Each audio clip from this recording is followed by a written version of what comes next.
the earnest truth aspirants to visit their land. We now invite you to listen to an enlightening discussion by Supreme Master Ching Hai with our association members entitled The Reincarnations of Shakyamuni Buddha on May 16, 1996 in Cambodia.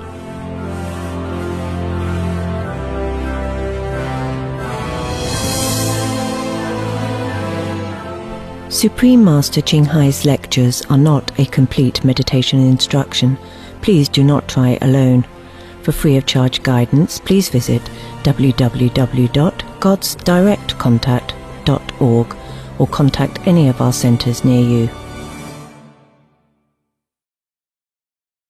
The Serpent King bowed respectfully to King Ugasena. Great King, I pay you homage and give you all my gratitude. Now that I am free once more, I will return to my palace.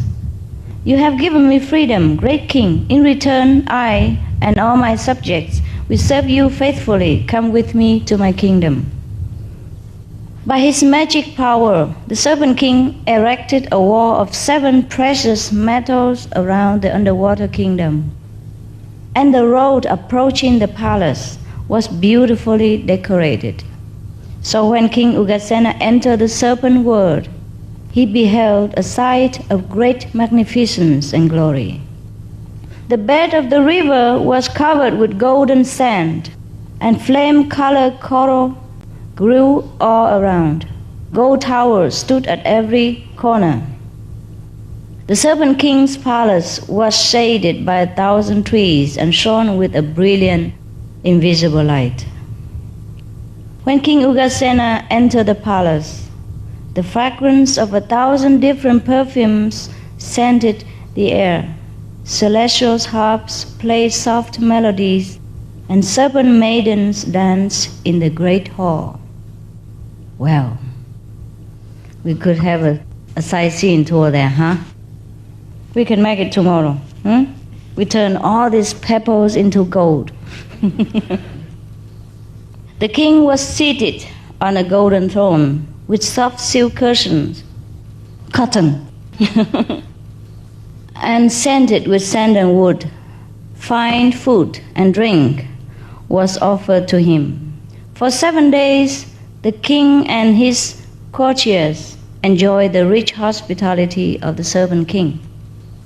He marveled at the fabulous wealth of the Serpent Kingdom and said to the Serpent King thus, "O great King, why did you leave all the magnificence and go up to our world to lie on an ant hill? You have vast mansions and deep fish ponds, which are finer than those on earth. Herons, peacocks, cuckoos, and trumpet flowers grow plentifully in your kingdom. Everything here is more perfect than on our earth, and yet you left it all. Why?" The Serpent King replied, "I went to your world, O King, because I greatly desire to be born again as a man." So man is more precious than all these jewels and beautiful scenery. Remember our privilege and make use of our time. So the king continued asking him, "O Serpent King, you are great in might and divine power. Tell me, in what way is our world better than yours?" The serpent said, "Self-control and purification of the spirit is possible only in the world of man." Hear that? That is what I sought after. So the king said, "I bow to your wisdom, great Serpent King. Your thoughts are truly noble. I will follow your example and try to perform virtuous actions. I have stayed here long, and now it is time for me to go."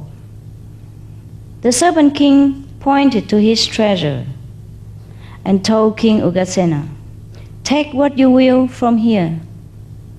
I have untold gold, 3 high heaps of silver. Take it and build walls of silver and houses of gold in your kingdom. I have 5,000 coffers full of pearls and coral. Take them and spread them in your palace, so that the ground cannot be seen. Build great mansions in your city, O king. Benares city will be rich. Rule your people wisely and well. King Ugasena agreed to the Serpent King's suggestions and bade him farewell. Several hundred carts were loaded with treasure. Amidst a great show of pomp and display, the king left the serpent world and returned to Benares.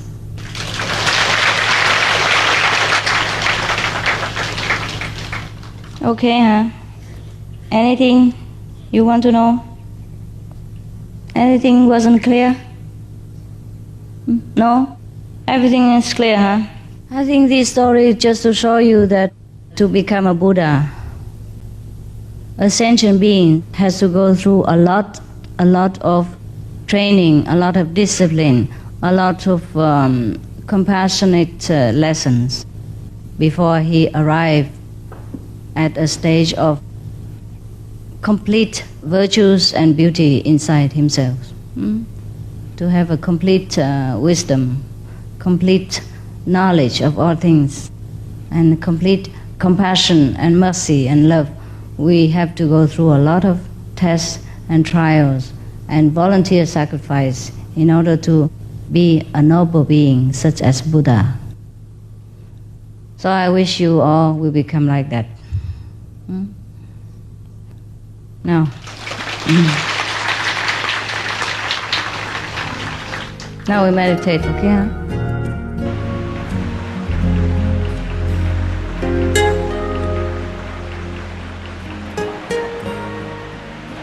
It is not the rainy season, do you know? Not at all. Rainy season, they told me July. So it rains about 3 months ahead of time. Since we came here to Cambodia, it keeps raining all the time. Yeah, actually Cambodia needs it badly, you know, really desperately. Because I think last year or the year before they have drought, right? And many people hungry, no rice, so we had to help them, remember? So this year, no problem. They already export rice. That's what the Prime Minister informed me. The two Prime Ministers informed me that we exported rice. First time in 20 years. God bless Cambodia, huh? We have another story about the Buddha. In ancient time, there was a king named Sivi. He was very mighty, and he reigned in the kingdom of Sivi. A son was born to him, whom he also named Sivi. Oh, that's nice. The prince reached manhood and went to Taxila to study. When he returned, he was full of wisdom and knowledge, and his father made him a viceroy of the kingdom. On the king's death, Prince Sivi became king and ruled his people justly and well. He had 6 armed horses built in the city, 4 at the city gates and 2 outside the palace. Every day, 600,000 pieces of money were distributed to the poor people. On the 8th, 14th, and 15th days of the month, the king visited the alms halls to see that the money was correctly given out. This is one of the Shakyamuni Buddha's previous birth. Huh? On a day of a full moon, he sat on the royal throne under the state umbrella, thinking of all that he had done for his people. Now he was thinking, of the material goods, there is nothing that I have not given. But this kind of giving does not satisfy me, because I want to give something that is a part of myself. Today, when I go to the alms hall, If anyone should ask for a part of my body, I shall gladly give it. If any man says that he needs a slave, I will take off my royal garb and go and do the work of a slave for him. If any man should ask for my eyes, I will forthwith take them out of my head and give them to him. He bathed with 16 pitchers of perfumed water and put on his finest garment. After a meal of choice food, he mounted a richly decorated elephant and went to the alms hall.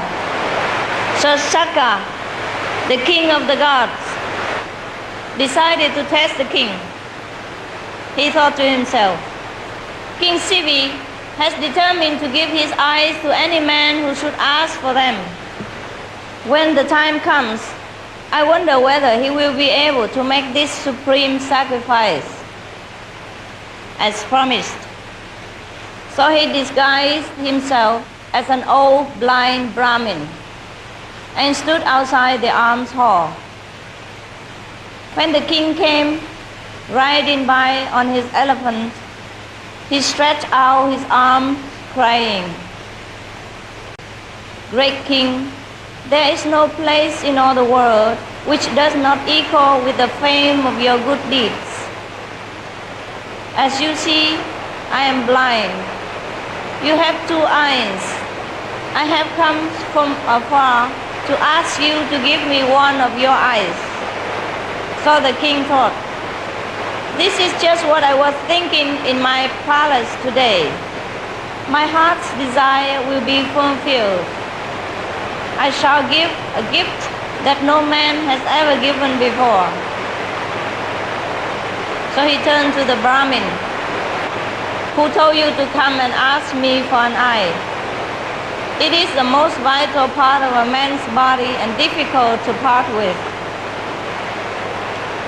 So the beggar replied, It was the king of gods who told me to beg you for an eye, O great king.